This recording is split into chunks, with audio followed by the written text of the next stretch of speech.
በስላሴ ስም መመካት፣ በስላሴ ስም ማማተብ፣ የስላሴን ስም ማጥናት መማር ይሄንን ያርቃል። በስላሴ ስም መመካት፣ በአብ በወልድ በመንፈስ ቅዱስ ስም መመካት፣ ማማተብ፣ ሲበሉ አማትቦ መብላት፣ ከቤት ሲወጡ አማትቦ መውጣት፣ ወደ ቤት ስትገቡ የራሳችሁ ቤት እንኳን ቢሆን አማትባችሁ መግባት፣ ውላችሁ ወጣችሁ እንኳን ቢሆን ተመልሳችሁ ስትገቡ አማትባችሁ መግባት፣ የራሳችሁን እስክብሪቶ ለሰዋውሳችሁ እንኳን ቢሆን ሲመለስ አማትቦ መቀበል። የትም ቦታ ላይ የስላሴን ስም ምን ማድረግ ነው? ማህተም ማድረግ ማለት። የጌታችን መድኃኒታችን ኢየሱስ ክርስቶስን ስም መጥራት። ሰይጣን ኢየሱስ እንደሚባል ስም አድርጎ የሚጠላው ነገር የለም። ታውቃላችሁ? ይሄን እውነት ያለው አለው የራሱን የቻለ አጠራር። ጌታዬ ኢየሱስ ክርስቶስ ሆይ ምን በለኝ ነው? ማረኝ ነው። ጌታዬ ኢየሱስ ክርስቶስ ሆይ ወይም እግዚኦ መሐረነ ክርስቶስ። በቴዎሎጂ ትምህርት ኦ ሎርድ ጂሰስ ክራይስት ዘ ሰን ኦፍ ጋድ ሃቭ መርሲ ኦን ሚ የሚባለው ማለት ነው። በዓለም አቀፍ ቴዎሎጂ ሁሉ ይታወቃል። ሎርድስ ፕሬየር ነው የምትባለው፣ የጌታ ጸሎት ነው የምትባለው። የጌታ ስም ተጠርታ የምትጸለይ ጸሎት ነው። የእግዚአብሔር ልጅ ጌታዬ ኢየሱስ ክርስቶስ ሆይ ማረኝ ሲባል ለኢየሱስ ክርስቶስ ስም ጉልበት ሁሉ ሊሰግድ ይገባል። ከሰማይ በታች ከምድር በላይ ከምድር በታች ያለ ጉልበት ሁሉ ለኢየሱስ ክርስቶስ ስም ሊሰግድ ይገባል። ስለዚህ በጌታችን በኢየሱስ ክርስቶስ ስም መመካት፣ ስሙን ጠርቶ መተኛት፣ ስሙን ጠርቶ መውጣት፣ ትራንስፖርት የሚሆን መንገድ ላይ የሚሆን የእሱን ስም እየጠሩ መሄድ። በኢየሱስ ክርስቶስ ስም ድል የማይነሳ አጋንንት የለም። ከዛ የክርስቶስን ሕግ ማንበብ፣ መጠበቅ፣ መጸለይ፣ በሱ መንገድ መሄድ ማለት ነው። አምስቱ መመላለሻዎች ማለት ልጅነትን መጠበቅ፣ መጠመቅ። የመጀመሪያው መጠመቅ ነው፣ ምስጢረ ጥምቀት። ሶስተኛዋ መመላለሻ ከዛ ልጅነትን መጠበቅ ነው፣ እንዳይነጥቅህ የእግዚአብሔር ልጅ ከመሆን የሚያጎድልህን ነገር መጠበቅ ነው።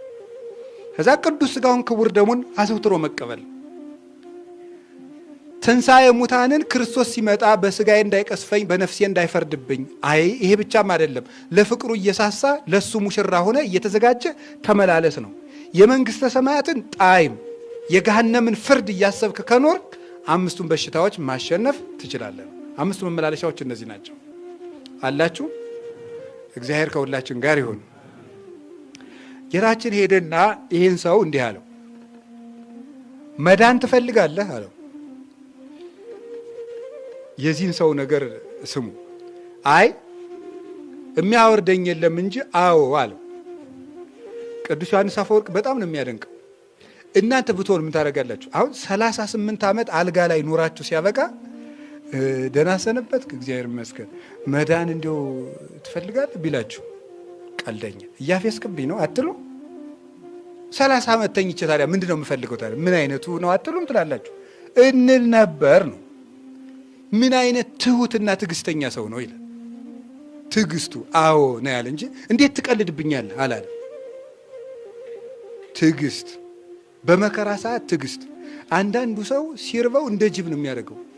ጾሙን እንደዋለ ቆይ አንዴ ፈልጌ ካላችሁት ቸኩያለሁ ብሎ አይ ፈልጌያለሁ ካላችሁት ምን ይላል አያ ብሎ አውሬ ይሆናል። በቃ ሲቸግረው ሲያማው አንዳንዱ ሰው ራሱን መግዛት አይችልም። በችግርህ ጊዜ ማንነትህ ይለካል ማለት ነው። ይሄ ሰው 38 ዓመት ታሞ እንኳን አልተበሳጨም። እኛ እኮ እንደው 3 ቀን ራስ ፍልጠት ዞን ቤት ያለ ሰው ሲንጫጫ ራሱ ባካችሁ አትንጫጩብኝ እናንተን ወደማላይበት የት ልሄድ ነው የሚሉ ብዙ ሰው። ይሄ ሰው ግን 38 ታሞ እንኳን አልተነጫነጭም። ትዕግስት።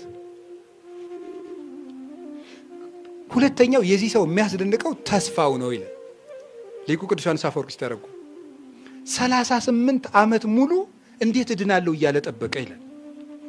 እኛ እኮ ይላል ቅዱስ ዮሐንስ አፈወርቅ ከእግዚአብሔር አንድ ነገር ፈልገን 3 ቀን ከሞከር ነው በኋላ አቋርጠን የምንተወው ይላል። 3 ቀን እንኳን ሞክረን እስቲ እግዚአብሔር ያሳያችሁ። ራሳችሁን ለመለወጥ ስንት ዓመት ለፍታችኋል? ማለት ደጋግሞ የሚጥለንን ኃጢአት ለመላቀቅ ስንት ዓመት ነው የደከማችሁበት? ትንሽ ምን ልንል እንችላለን? ደብረ ሊባኖስም 40 ቀን እጄ ነበር፣ ዋልድባም እጄ እንዲሁ 20 ቀን እጄ ነበር፣ በአባቶችም ሱባኤ እጄ ነበር፣ ግን ምንም አልተለወጥኩም። በቃ አሁን እንደዚህ ይላል። ወዳጄ ህይወትን ሙሉ ለህይወት ይጣርለታል። አምና ባይሳካ ዘንድሮም ጣር፣ አምናም ባይሳካ ዘንድሮም ጣር፣ ዘንድሮም ባይሳካ ከርሞም ጣር። ለህይወት 38 ዓመት ይለፋለታል። ተስፋ ደግሞ አለመቁረጥ ነው። ሰው ከ38 ዓመትም በኋላ ይሄ ፈውስ የሚባለው ስለ መንፈሳዊ ፈውስ ነው እየነገረን ያለ እንጂ የሰውየውን ጤንነት አይደለም እያወገን ያለ። የሱ በሽታ ለመንፈሳዊ ጤንነታችን ምሳሌ ሆኖ የቀረበ ነው። 7 ዓመት ጣርኩኝ አንድ ኃጢአት ግን ሊለቀኝ አልቻለም አትበል ነው። 38 ዓመትም 40 ዓመትም 50 ዓመትም ሊያደክምህ ይችላል ራስህን ለማሸነፍ ነው። ስለዚህ መለወጥ ግን አይቀርም። አልለወጥም እኔ እንደው